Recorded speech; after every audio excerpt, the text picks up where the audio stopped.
उखड़ने लगे तंबू, बोरिया बिस्तर समेटने लगे अन्नदाता। ट्रैक्टर का रुख घर की तरफ मुड़ने लगा।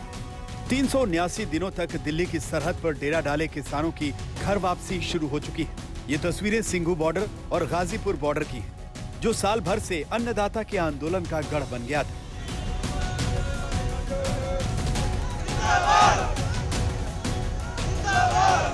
किसान तो लौटने लगे हैं, लेकिन कई सवाल छोड़ गए हैं, जिसका जवाब किसान नेता राकेश टिकैत दे रहे हैं। हाँ, हम तो 15 तारीख में जाएंगे यहाँ 15 तारीख में जाएंगे, क्योंकि आज सिंघू से टिकरी से यहाँ से जाना शुरू हो गए लोग। और हम कल चंडीगढ़ जाएंगे, फिर अमृतसर जाएंगे 13 तारीख में। 14 तारीख में जो अलग अलग धरने हरियाणा में चल रहे हैं, उन पंचायतों में शामिल होंगे, उनको सबको समापन करवाते हुए फिर वापसी आएंगे। 14 तारीख में फिर यहीं आकर रुकेंगे। और जब तक उम्मीद है कि बहुत धरने, क्योंकि हजारों धरने देश में हैं, तो सबको घर वापसी भेजने का काम कर। आंदोलनकारी किसानों की सबसे बड़ी 3 कृषि कानूनों के खात्मे की मांग पर केंद्र ने जिस दिन मुहर लगाई, उसी दिन आंदोलन खत्म होने की सुगबुगाहट शुरू हो गई।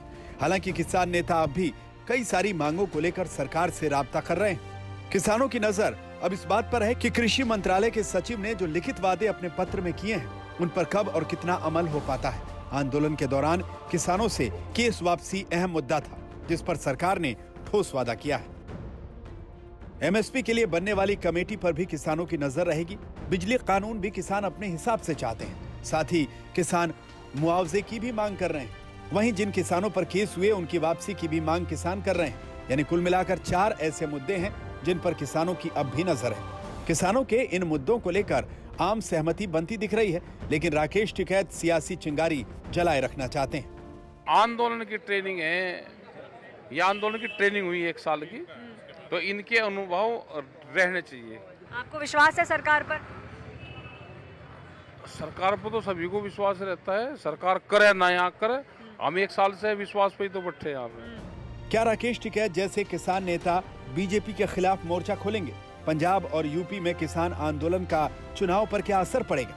क्या बीजेपी से किसानों की नाराजगी पूरी तरह खत्म हो गई? क्या बीजेपी को अब किसान आंदोलन का चुनाव में नुकसान नहीं होगा? क्या विपक्ष किसान आंदोलन को गरमाए नहीं रखना चाहेगा?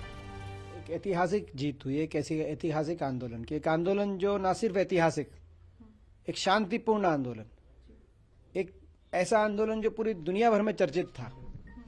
आज उस आंदोलन की बहुत बड़ी जीत हुई है। स्वर्णिम अक्षरों में इस आंदोलन का नाम लिखा जाएगा।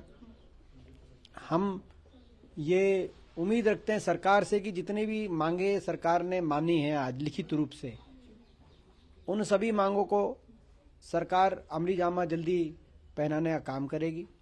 हम बारीकी से बात क्रियान्वयन जो आज माना गया उनको देखेंगे सरकार की ओर से। यहाँ ना हार का विषय है, ना जीत का विषय है, लोकतंत्र विजयी हुआ। और मोदी सरकार और बीजेपी किसान के हित के लिए कटिबद्ध थी, कटिबद्ध है, कटिबद्ध रहेगी। और विशेष इसमें अगर कोई जीता है तो पंजाब जीता है, पंजाबियत जीती है, पंजाब का एकता जीती है। और उन ताकतों की हार हुई है जो किसान आंदोलन की आड़ के अंदर पंजाब के अंदर अशांति फैलाना चाहते थे। किसान आंदोलन की वजह से बीजेपी की बहुत किरकिरी हुई, लिहाजा चुनाव से पहले बीजेपी डैमेज कंट्रोल में जुट गई। ये अहंकार की हार नहीं है, ये देश हित में लिया गया निर्णय है। किसान हित में कानून बनाए थे, प्रधानमंत्री जी ने कहा किसान हित में हमने बिल पास किए थे और देश हित में हम इन्हें वापस लिए।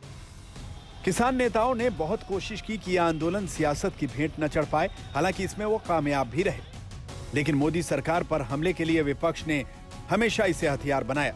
यूपी, पंजाब समेत 5 राज्यों में होने वाले चुनाव को देखते हुए विपक्ष अन्नदाता के गुस्से की आग को भड़काए रखना चाहता है। वहीं बीजेपी किसानों के गुस्से के ताप को चुनाव से पहले किसी भी सूरत में खत्म करना चाहती है, ताकि इसका असर वोटरों पर न हो। अमित भारद्वाज, हरमीत शाह सिंह के साथ आज तक ब्यूरो।